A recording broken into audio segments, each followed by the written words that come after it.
Assalamualaikum. Hai teman-teman, jumpa lagi di channel aku Devisa Kitchen. Di video kali ini aku akan berbagi resep risoles dengan isian kentang mayo.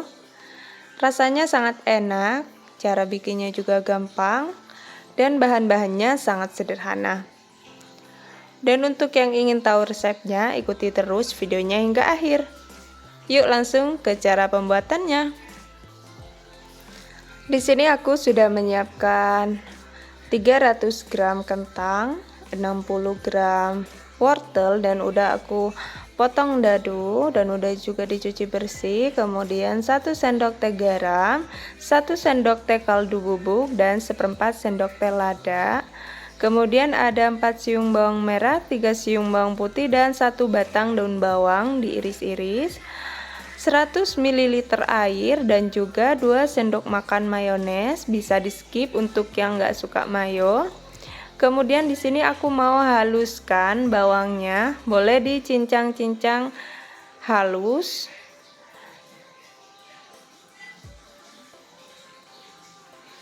Dan setelah halus, sisihkan terlebih dahulu. Panaskan minyak 2 sendok makan aja. Setelah minyaknya panas, masukkan bumbu yang udah dihaluskan. Tumis hingga wangi.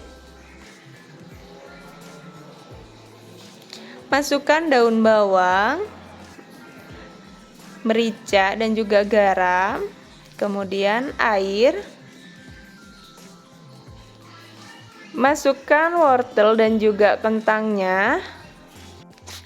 Aduk-aduk sebentar. Kemudian di sini aku mau tutup hingga airnya menyusut. Airnya sudah menyusut, kemudian diaduk-aduk lagi. Tambahkan mayonya dan matikan api kompornya. Kemudian aduk hingga tercampur. Setelah itu aku pindahkan ke wadah lain.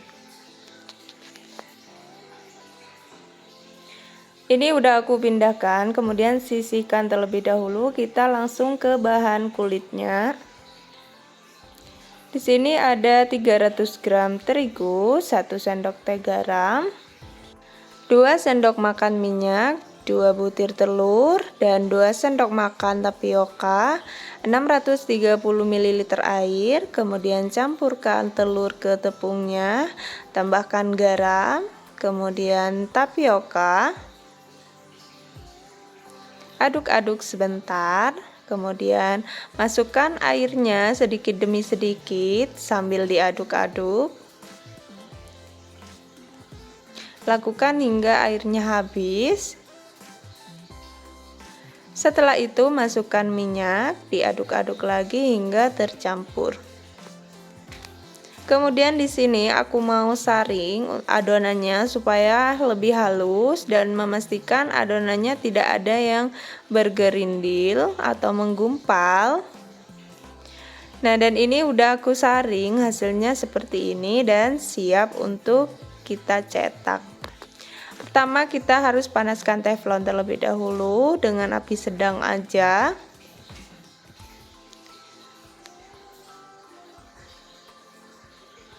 Setelah teflonnya panas, masukkan 1 cetok sayur, kemudian diputar-putar ke pinggir seperti ini. Tunggu hingga matang, dan setelah matang di bagian pinggirnya itu kayak yang kebuka gitu ya. Putar-putar, kemudian pindahkan ke tempat lain. Di sini aku akan melakukan hal yang sama seperti yang di sebelumnya. Dan lakukan hingga semuanya selesai.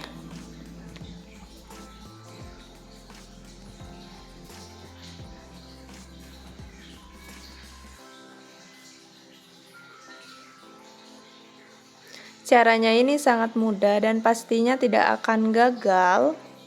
Pasti berhasil asalkan ngikutin caranya dari awal. Ini aku sisain adonannya untuk lem nanti. Ini hasilnya sangat bagus, mulus, dan jika diremas-remas seperti ini tidak akan sobek dan juga lentur. Jika diambil seperti ini, ditumpukannya tidak akan lengket.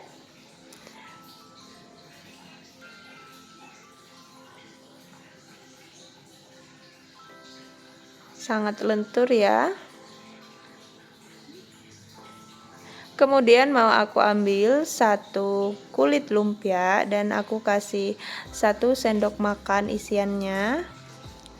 Dilipat di bagian pinggirnya, kemudian digulung. Jangan lupa di bagian ujungnya dilem menggunakan adonan tadi yang udah disisain. Dan ini hasilnya sangat cantik sekali, bagus. Dan untuk adonan yang kedua juga sama. Lipat seperti ini, kemudian digulung, bagian ujungnya dilem. Dan lakukan hingga semuanya selesai. Ini ada sisa kulit lumpianya, bisa disimpan di dalam kulkas dengan tertutup. Dan ini hasilnya aku mendapatkan 16 lumpia. Untuk hasilnya bisa disesuaikan tergantung besar kecilnya lumpianya dan isiannya seberapa banyak.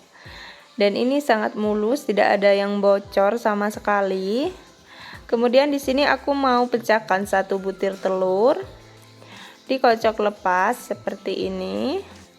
Setelah itu balurkan lumpianya di telur. Kemudian di sini aku juga menyiapkan tepung roti atau tepung panir. Gulirkan lumpianya ke tepung panirnya. Pastikan semuanya tertutup dengan tepung panir.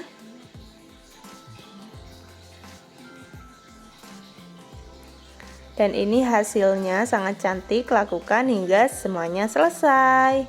Dan ini hasilnya, kita boleh langsung goreng atau diamkan di dalam kulkas atau freezer. Di sini aku mau diamkan terlebih dahulu setengah jam atau 30 menit di dalam kulkas.